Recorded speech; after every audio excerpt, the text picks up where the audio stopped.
Come stop and take a trip down on my block, where you see hidden potential, young minds sharper than Ginsu, and ain't afraid to speak their mind if they got something against you. We standing with you, we tackle issues like civic pride. Hate will cease to exist, let's put our differences aside. From my side to your side, from Dutchtown to South Side, from Penrose to North Side, from Benton Park to Old North, the West End to West Side. We blessed when we step out, we stand down, rise up, stand together, wise up. This is StitchCast Studio, produced by St. Louis Story Stitchers in St. Louis, Missouri. In this week's episode, our StitchCast sits down with Police Sergeant Stephen Perry for a conversation about the relationship between police and the community. They say who that, but you already knew that. That be them story stitches, story stitches, story stitches, story stitches, story stitches. Hello, everybody under the sound of my voice. I want to thank you for tuning in to yet another episode of StitchCast Studio. I'm your host, Brandon Lewis, and I am accompanied by a couple of our veteran members of our StitchCast. How you feeling? Hey guys. What's up? Hey y'all. And today we got a special guest. We got a special conversation that we want to have. I don't think it's really news to anybody that relationships between citizens and police officers could be better. But here at Story Stitches, instead of, complaining about the issues, we like to do something about it.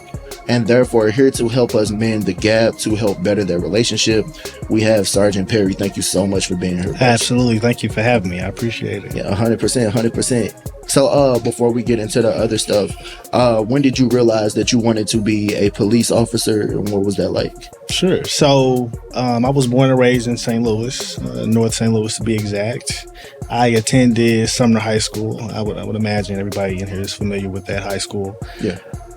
So my sophomore year in high school, me and my friends, we didn't really quite have any plans for the summer. So a program called the St. Louis Internship Program came to our school, which I don't even know if it still exists. But they came in, they kind of gave us an idea of what their program offers, interview skills. They wanted to teach us how to write a resume, how to dress for success, stuff like that. So we were like, okay, we were intrigued. This is something for us to do in the summer. Let's do it. So we applied, we got accepted. The first 9 weeks of the program took place at UMSL, which is where they kind of taught us some of the things that they wanted us to know. And so they offered all of us an internship throughout the summertime. So they gave us a long list of jobs. And so I kind of looked down the list and I saw things like Enterprise Rent-A-Car, Build-A-Bear. And then at the very bottom, I see the St. Louis Police Academy. So I'm like, okay, well, that's intriguing. So me and a friend of mine, we selected the Police Academy. This was 2005, summertime of 2005. So my first day, my supervisor at the time was actually promoted that same day that we started. So throughout the summer, he kind of showed us essentially every aspect of the agency. He was a very good guy. His name is Perry Johnson. He has since retired. Oh, we know him. Some of us know him. Yeah, so he was my supervisor at the time. Gotcha. And he taught me so much, and I was so inspired by him and how he carried himself that at the very end of the program, I told him, I said, hey, listen, this is something that I want to do. So he was like, okay, when you're ready and when you're of age, let me know and we'll get you started. So I went to Harris Stowe for a little while. When I graduated high school, I didn't immediately go to college. Then I went to Harris Stowe in 2008. I went to school for a couple of years. When I turned 20 and a half, I applied and I started the police department in June of 2010. So, did you keep in contact with Perry the whole time, or did you just kind of hit him up a couple years later like, yo, it's time?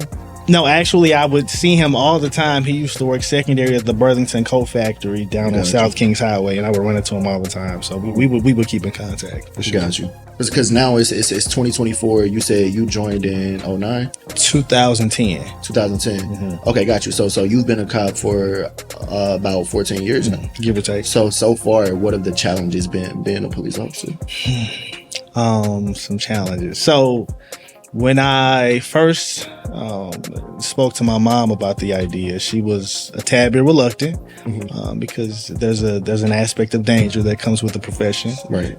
She knew how committed I was, so she kind of let off on that. She just kind of encouraged me and supported me in that decision. So coming in, I was 21. Well, when I started the agency, I was 22 when I graduated the academy. So being a young man in the profession, or just being young at all, period, I didn't have much financial education. So let me kind of give you some more of a realistic standpoint of being an adult. And so I wasn't as financially responsible with my money. And one thing that I teach recruits is how to be financially responsible. And to kind of set yourself up for success later in your life. I know a lot of young people, they don't really think about the 40 years from now or the 20 years from now. They think about the now. So what can I get for myself now? What can I do now? And you put yourself in a bind financially, you destroy your credit. And by the time you really want to start a family, buy a house and buy cars and do things like that, you're probably in a situation where you have to rebuild. So that's one challenge for me. I had to learn that. I didn't really have a challenge when it came to interacting with the community because I'm from the community. So I understood it. It wasn't a difficult thing for me. However, when you are an African-American police officer, even the people who look like you look at you differently. They can relate to you more, but they kind of still look at you like, for lack of a better term, I think this is something that you may understand, is an op, right? So somebody who is supposed to be on their side, but you're not because you're on the other side. So rummaging through that dynamic on why do they think I'm on the other side? Why is there a side? You know what I mean? So that was kind of a unique and uncomfortable dynamic for me, kind of navigating my way through the profession. So that actually gets into one of the questions we wanted to ask you. Sure.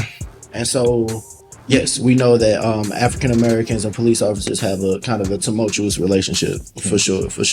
So, with you being both, does that make it easier at all for you to see both sides of things?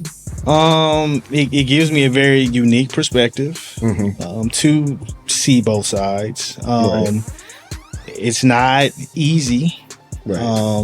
Because just like I stated before, they still kind of consider me as a member of the other side. So despite the fact that I look just like them, they understand that my profession involves some negative aspects, such as incarcerating people when necessary. So yes, there's some difficulty there. However, they may have this understanding, I guess, a personal understanding of what they think the police are for and what we do. And this can stem from just conversations they may have, things that they may see on social media, even things that they've encountered personally. And it's my job to come in and dissolve that misconception that I'm not here to hurt you or anybody that you know. We are problem solvers. So I don't look at myself as somebody who, no, I'm coming to incarcerate. No, that's not the idea. The idea is you called me, you're going through something very traumatic and I'm a stranger to you. So you're going to call me into a situation that you don't even know if I can handle correctly, but you're trusting me to do so. And so that's what my job entails. And so if I can come solve your problem without it involving incarceration, that's my goal ultimately. Because as we all kind of understand, or if you kind of follow the way in which statistics work in this country, we incarcerate the most people on the planet. However, we have some of the highest rates of crime. So clearly incarceration is not working. So how can we find some alternative options to fix the problems that we have? And there are a ton of them, but we have to seek those out. So. Hey, what's going on, everybody? You already know what time it is. Time for another StitchCast Studio Arts Interlude. That's right, it's time to pick the city up. This week, we have a Story Stitches original piece entitled St. Louis, St. Louis. St. Louis, St. Louis, you speak to me, giving me a vision, awakening a dream of you to be. I see you now. I see you to be world class, a vast paradise of possibility, artistic and creative versatility, the center of cooperative capabilities, intimately imbued with the 314 energy, the energies of Maya Angelou, Nelly, Annie Malone, Bishop L. Scott, Story Stitchers, Central Visual Performing Arts, Word Up STL, WashU, and others. I see you now. I see you so clearly now. Now that the schools, now with the youth voices heard through and through the hues of black and white news, I heard you speak. opening the doors to those that knock till their knuckles bleed. I heard you decree unity in diversity. Yes, unity in diversity. Unity in diversity. I heard you. St. Louis, you speak to me. And I'm listening to the integrity in your actions, the passion in your collective inclusion, relieved in your conclusions and resource distribution, refusing to be closed-minded and deciding that all should receive a portion, pouring into every cup, more into every cup, pouring in more of every cup, filling it to the brim with possibilities, probable possibilities. Yes, St. Louis, we have possibilities. The possibility of a confluence no longer divided. The youth ever loved and guided, the killing subsided, our neighborhoods provided with the opportunity to confide in each other with open arms and love, not with hate pointing open arms. St. Louis, you speak to me. No, you speak to us, and we are listening with integrity, because St. Louis, we have possibilities.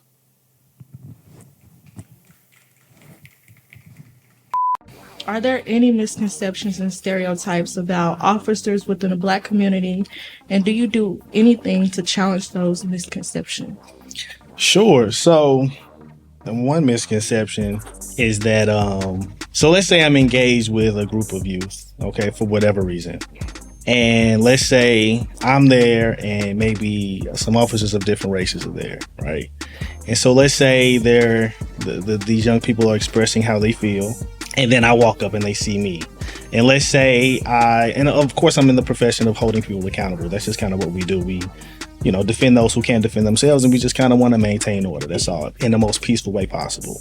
So let's say I come up and they probably had a negative interaction with these other policemen. Mm-hmm. And so they see me, and let's say in this particular situation, the youth are kind of in the wrong, right? And so I'm like, well, listen, guys, technically they're right. So at that point I'm picking a side. Like I'm on the police side. That's how they may see it. And they may say, well, you look like me. You supposed to be a brother, or you supposed to be I'm supposed to be on their side simply because we look the same. Yeah. Well, that's not what I'm here for. I'm here to be fair and objective and unbiased and neutral. How can I handle it in the most neutral way possible? So one misconception would be them thinking because I look like you, I always have to take your side, which wrong is wrong, right is right. So correct. That's how I'm looking at it. How and you don't have to get into the specifics of it, but has there ever been a time where you encountered a similar scenario where it was actually the officer that was in the wrong, and how do you navigate a situation like that? It's an interesting question. So let's say some policemen are engaged with some young people, and it's kind of going south. Okay, it's not going the way in which we expect it to. So things are escalating. Okay, so I see this and I'm like, okay, well, I think I can find an alternative to what's happening here, like kind of divert it so that we can go in a more positive direction. So I would kind of tactfully interject myself into the conversation to kind of separate the two and almost start over, right? So let's say, for instance, they're not getting along with this particular policeman. I may say, hey, listen, can I talk to you for a second? And me and this person will step over, and I will try to distract them from what they were just engaged with, right? And so I would say, hey, listen, how about you just look at me, okay? How about you talk to me? Tell me what's going on. We can start from the beginning, right? So even if they're at level 10, my goal is to just kind of de-escalate them down to about a 5 so we can kind of have an effective conversation, an efficient conversation, and so we can kind of understand each other mutually. So I like that word. Is there with you being on the inside, do you feel like there's enough de-escalation training within the police force? Absolutely. So I've taught, I don't teach anymore, but I've taught at the academy for 6.5 years. I went down in 2017 and I've taught constitutional and statutory law, which are by far some of the most important topics to talk about. So We discuss things like First Amendment, freedom of speech, religion, peacefully assembling, Fourth Amendment stuff, and searches and seizures, Fifth Amendment, Sixth Amendment, stuff like that. So that's kind of the very foundation of what we discuss. But we also talk about use of force, right? And so in that conversation about use of force, we have to discuss de-escalation. I go into it in depth because I think the most effective tool for a policeman is their mouth. The words you use, how you speak, and hoping that they understand the concept of what we call respect. Some policemen may have a difficult time with that. They may not know how to navigate certain cultures of people. And so it is my job to help them navigate a variety of groups of people in understanding how to de-escalate certain situations, which don't have to be at the level in which they are. So yes, I do agree that there is, I think, ample de-escalation training. At some point, we have to kind of look at the essence of policing and police interactions and just kind of look at more of the individual that's engaged in this conversation, more so the training we receive. I would hate that a negative interaction with a policeman will be a reflection on our training, which we have ample training. That's not an issue. It would probably be more of an individualistic concept of that interaction. So Got you. Do you guys, based on since we're talking about training, do you guys train on mental health? Because everything you guys go through being out on the field, I guess. It's funny you asked that. So just recently, Mr. Monty Chambers, he works for the city. He's the director of public information. I don't know his specific title. Outstanding guy. Outstanding. I've learned so much from him. So he introduced a program to our agency called Active Bystandership in Law Enforcement. For short, it's called ABLE. Okay, ABLE training. So there's two sides to this training. One is about how to not be afraid or feel inhibited from, I guess, intervening when you see a fellow colleague doing something in terms of misconduct, right, with a citizen. The other side of it is to address the mental health and trauma that police experience and how it affects the way in which they interact with people. Sometimes policemen may not even understand that they're suffering trauma, and they may seem more agitated and aggressive towards people. And that can be negated if we kind of address the root cause of why they're like that, which may be trauma that they don't know about, chronic stress that they deal with every day. That's just they just kind of deal with it. Some policemen are kind of the mindset of just being macho. I'm strong, I'm okay. But in fact, we deal with some of the most negative aspects of humanity that exists. And we must understand that anytime you see and engage with this type of negative activity, it affects you. You are human. It is okay to cry. It is okay to talk about how you feel. It is okay to sit in a circle and just kind of debrief about something that just happened to you and how it makes you feel. It's okay to do that. And we try to explain that to them. Breaking that barrier is not as easy, but we are trying to. So we have just introduced that training, it is amazing training. So yes, we have addressed the mental health aspect of policing. So Okay. yeah. And being a police officer, have you had any challenges with your mental health? Or have you been involved in anything that kind of switched? So you would be like, nah, never mind. So one thing that I'm not ashamed of expressing is that I don't like to see deceased individuals, right? So yes, in this profession, you have to see that. For me, it's traumatic because you see, let's say, for instance, I get a call for somebody who died of natural causes, okay? I'm probably the second person there. It is probably a family member that discovered them. And to kind of see family go through what they go through is rough for even me. When people pass away unexpectedly in incidents of violence or a car crash or something like that, and you see how the family responds, I put myself in that situation. When we see kids that are harmed, I have children, so I put myself in that situation. Like, that can be my daughter, you know what I mean? So absolutely, it's and I try to speak to family about it, and just kind of get it off my chest and not keep it bottled in, because it will bottle up and things will overflow. And we hope that it doesn't overflow to the point where something bad happens. So yes, I do I have gone through that before. I just kind of find ways to navigate it in a peaceful way. And just kind of find ways to relieve stress, find hobbies. We also call it self-calm. This is something that we found or we discussed in ABLE class, is how to use self-calm, right? What do you do in your personal life? Do you exercise? Do you like to play video games? Do you like to read? Do you like to walk, listen to podcasts? What do you like to do? How do you calm yourself down from the stressful situation? So, yeah. Okay. Speaking of that, do you ever find it hard to balance like work life? Do you find yourself being at either extreme?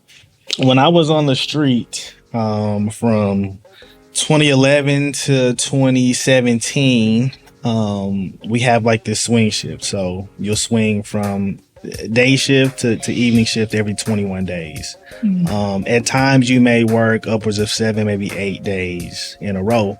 In the summertime in St. Louis, 98 degrees, humidity is 100%. You work a 3 to 11 shift. It can be rough on you if you get a late arrest. It's 10 o'clock and you have to arrest somebody and you're stuck at work until 3 or 4 in the morning. Yes, that can be rough on you. It's easier if you don't have as many responsibilities. When I say responsibilities, I mean a family, a wife, children, a mortgage to pay, and kind of keeping your lifestyle in order, as you get older. So as a young policeman, I was single, no children. I had no huge responsibilities. So work-life balance was okay then. I worked a ton of secondary because I just wanted to make a lot of money as a young person, just as any young person would want to. However, when you start to have children and get married and buy homes and taking kids to school, and so then you have to really negotiate what's more important, being at home versus being at work. Yes, as a provider, you want to be able to work and provide for your family, but at the same time, there's moments in your life and in your family's life that you don't want to miss. First time the kid walks, birthdays, PTO meetings, parent-teacher conference. These are things you don't want to miss. And so you're like, okay, well, do I pick up this secondary shift that's paying $60 an hour, or should I go to this birthday party that my daughter's going to? Something, you know what I mean? So you have to kind of navigate that. Yes, I found a way to kind of make it healthy for myself. Now I have more of a standard shift, working in the position that I do now, which it makes it easy for me because now my life is a tad bit more routine. So I'm off on weekends and holidays, but I work Monday through Friday. So it's easier for me to kind of navigate how to create that, positivity when it comes to that work-life balance and how it works for me. So this kind of going back a little bit, but I know you spoke about how your mom was a little hesitant in you joining the force because of the risk factor. But as far as your other family members goes, was there any negative feedback or any other responses about your career choice? No, not really. They probably cracked more jokes than anything. I was probably the talk of the events at home. So if you have Thanksgiving dinner or something like that, everybody wanted to talk to me. Like, oh, well, why do you want to be the police? Or how is it in the academy? And, so it was more so of a joke from them. My dad worked in law enforcement, so he didn't work for the police department, but he kind of had some law enforcement professions. And I kind of piggybacked off of him. He supported me from the beginning. But I didn't really have any other family members. Now, I did have a friend. I won't say any names, but we grew up together. We went to high school together, and we were really close. And after graduating, of course, my vision was police work. He went the other route. So it was kind of unsettling for me because he was somebody that I loved and I cherished as a friend, but I understood the new dynamics of my profession. And so sometimes you have to love people from a distance. And I think he understood that as well. It was unfortunate because we kind of lost touch, but he respected, what I did, and I guess in turn I kind of respected what he did. So, yeah. So did your family ever come to you with parking tickets and sure, right? So yeah, they did. So now they understand that there's restrictions to my profession. I can't do the things that they would like for me to do. Mm-hmm. So let's say I had a family member who was like, hey, I think I have some warrants, man. Can you run my name? And I'll be like, no, Absolutely not. I wish I could, but so they may think they have certain perks or privileges because I'm the police, but not in reality.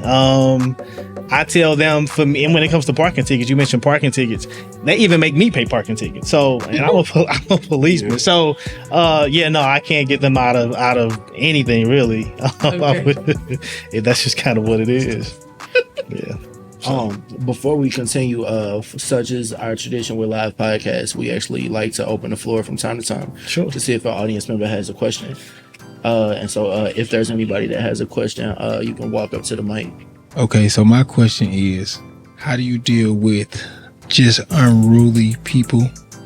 When we say unruly, in what capacity are we? I don't want to think the worst, so I'm gonna just say somebody that's like either an irate person or somebody just upset. I guess domestic. So domestic incidents can be very emotional. Mm-hmm. They can be very volatile. Mm-hmm. We understand that as police. And so we have to go into those with an open mind and say, hey, listen, these people don't know me. I don't know them, but they're having an issue that I need to come solve. Okay. So let's say there's an issue between a boyfriend and girlfriend. Let's say they got into an argument because she found out he was cheating through Facebook or something like that. She may have went through his phone and noticed some messages that he's sending some young lady. So she's upset, very upset. There may have been some physicality involved. And so it's our job to kind of come and sort it out. So first we like to kind of separate parties, right? So if there's two dynamics to this situation, we want to separate those dynamics, right? But be safe at the same time. So if I'm there with a partner, we would kind of split duties. I would kind of take the young lady, we would kind of go off in a corner of the room, we would speak personally, and then my partner would take the gentleman or young lady or whoever to the other side of the room and kind of speak with them personally, and we would just kind of sort out what's going on. So when I get the side of the story from her and vice versa, we would kind of come together and kind of understand what's going on, right? So what's happening? Who's the most agitated and how can we calm them down? And we ultimately try to come to some positive resolution, right? There was this one time I had a domestic incident where no altercation, no physical altercation, but they were just arguing like viciously. And so I kind of treated it like this, like we kind of sat down in the living room and we hashed it out. And so I let her talk first, because ladies first, right? So I let her kind of speak her piece. He would try to interrupt him like, no, you're going to get your turn, sir. I promise you'll get your turn. So she finished, and then he kind of talked, and I'm like, okay, so how do what would you guys like to do? How can we settle this today? And they were like, so it comforted them because they were like, oh, he's giving me an option. I have a choice in this. Sure. This is your life. Of course you have a choice. Tell me what y'all want to do. And so they would kind of say, you know what? I think tonight we can work this out and we can be peaceful. Okay, cool. Hey, listen, if you need any more assistance, call us back and we'll be glad to come back and help. So, I mean, de-escalation is big. To answer your question, de-escalation is huge. Again, separating parties, kind of getting to the middle of what's going on. And sometimes you got to let people vent. People on 10, you just got to let them talk. Despite what they saying, just kind of let them spill it off. And eventually they'll be like, yeah, okay, that felt good. I got that off my chest. And okay, now let's work through it. So, yeah. De-escalating and just kind of letting people vent sometimes. I got a part B to the question. Sure. Because I heard both sides of this, so I don't know if it's just a rumor or what it is. Mm-hmm. But when y'all get domestic violence calls, right? Do y'all take it more serious when the woman calling than when the man calling? Is there a difference in the way that y'all handle those two things? No. So again, police, when we are called, we are the neutral party. Mm-hmm. So despite who calls, so let's talk about misconceptions again. So one misconception would be, well, whoever calls the police first is not going to jail, right? Who can beat who to the phone? Yeah. Who can beat who to the phone, right? Right. Yeah, that's a huge misconception. It's our job to kind of arrive and sort out what's going on. If a crime was committed and we need to take action, we will, based on who we determine is the aggressor. If that's the man or woman or whoever, we hold that person accountable. So we come and we sort it out. We hear both sides. We are completely unbiased. We don't pick sides. We don't side with the young lady. We don't side with the gentleman. We don't side with anybody. Okay, so we just kind of hear both sides, both equally, and we determine what happened and what action we need to take. So okay, so like, I know it's probably like a silly question, but what is like the most annoying like call you can get? Like, they're like, man, they calling about this again, like something like minute, probably something like this lames you or whatever, but you know, the issue that you gotta run to. So there's no such thing as a silly question. I tell recruits that all the time. Like, oh, this may be a stupid question. Like, don't say that. Like, it's not a stupid question. So it's not a silly question. What would be a silly call that I may get? So I got this call once. This was on Vernon.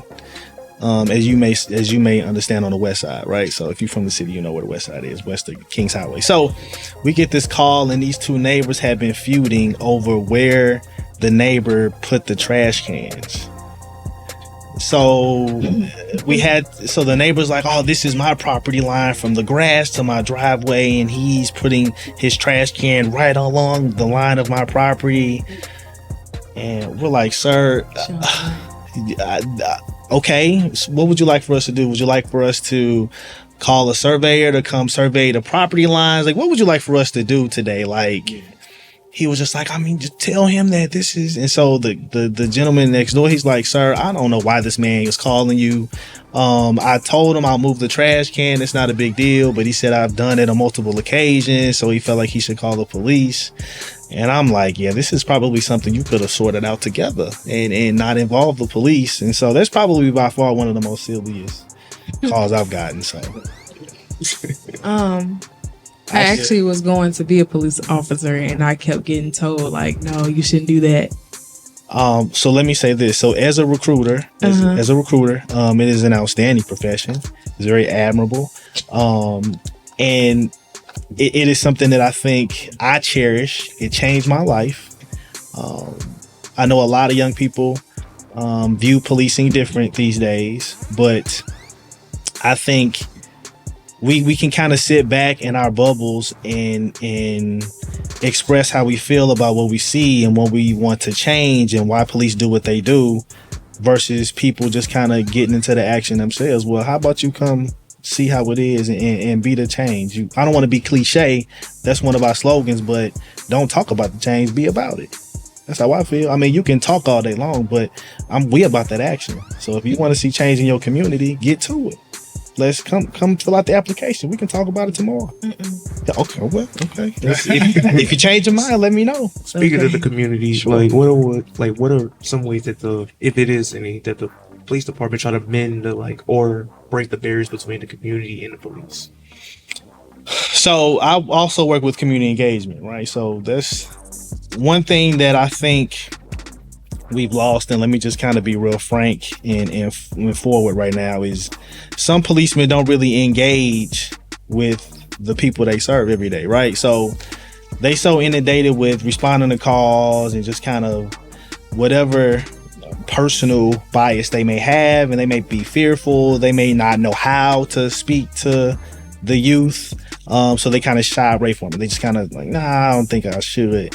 Versus, okay, how can I understand them better?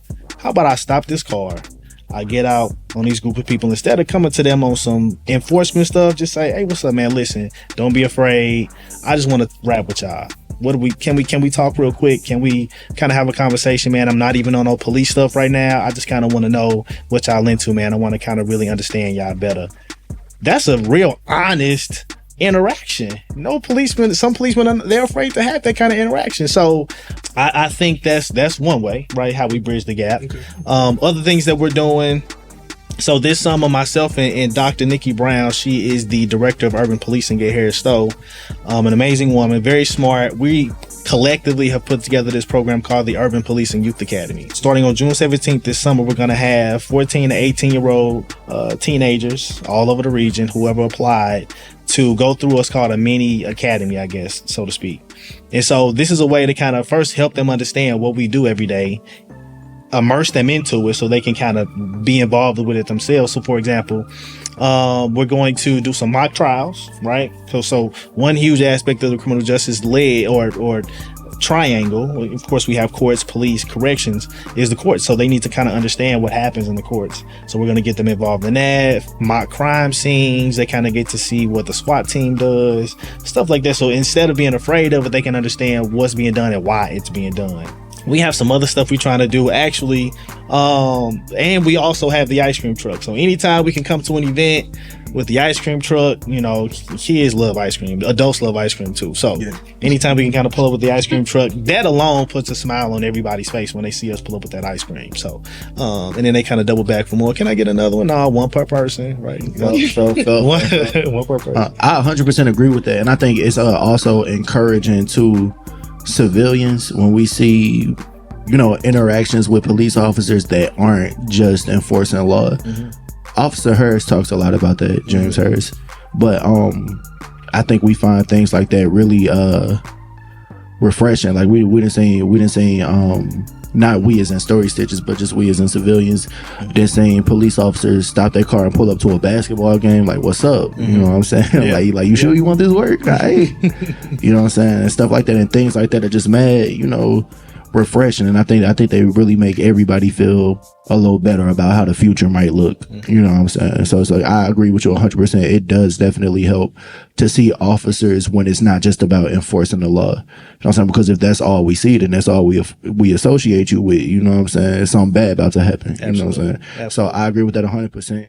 And St. Louis Story Stitchers. StitchCast Studio Live is supported in part by an award from the National Endowment for the Arts. On the web at arts.gov. Story Stitchers is supported in part by the Lewis Prize for Music's 2021 Accelerator Award. The mission of the Lewis Prize is to partner with leaders who create positive change by investing in young people through music. StitchCast Studio, St. Louis Story Stitchers, and the Center is supported by Kranzberg Arts Foundation as a resident organization. Thank you for listening. They say who that, but you already knew that. That be them story stitches. Story stitches, story stitches, story stitches, story stitches.